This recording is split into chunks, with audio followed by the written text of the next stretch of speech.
Istorya itong ikinuwento ng nanay ko. Narinig niya to sa kaibigan niya at sinabing nangyari ito sa kanya. Hindi madaling trabaho maging 911 operator.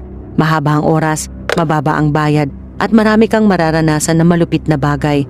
Mga taong tumatawag dahil namatay ang kamag-anak sa harap nila, banggaan at domestic abuse ay karaniwan.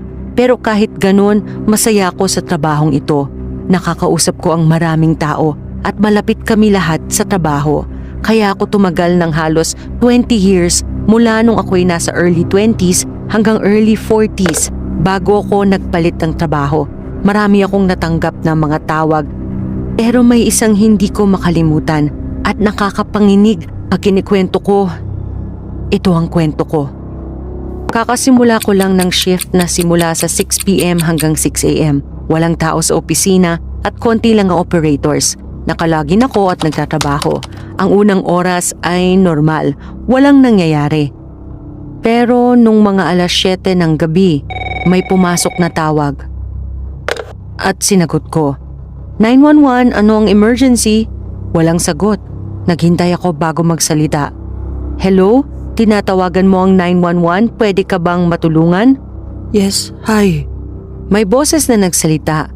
Lalaki siya pero malumanay ang pagsasalita, parang bumubulong. Pwede ka bang magpadala ng tao dito, please? Sir, pwede mo bang lakasan ang boses mo? Oo, sorry. Kailangan ko ng tulong dito. Kinuha ko ang kanyang address.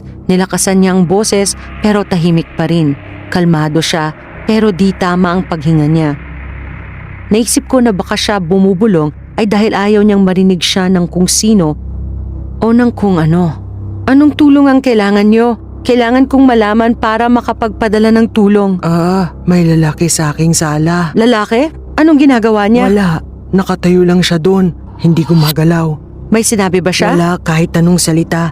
Di ko rin nga siya nakita sa bintana nung umuwi ako. Anong itsura niya? Matangkad siya. Payat. Parang sobrang payat. Meron siyang gray na suit at itim na sapatos. Maputi. Anong itsura ng muka? Hindi ko alam. Nakatalikod siya sa akin. Pwedeng padala na kayo ng tulong? Napagtanto ko kung gaano katakot ang lalaki. Pinipilit niyang kumalma, pero nanginginig na siya sa takot. Parating na ang tulong mga 20 minutes. Kausapin mo lang ako at tutulungan kita, okay? Okay. Kailan mo siya napansin? Mga 10 minuto na, baka umuwi ako galing sa trabaho pero wala akong nakita sa bintana. Nung pumasok ako sa sala, andun siya. Hindi siya gumalaw o nagsalita.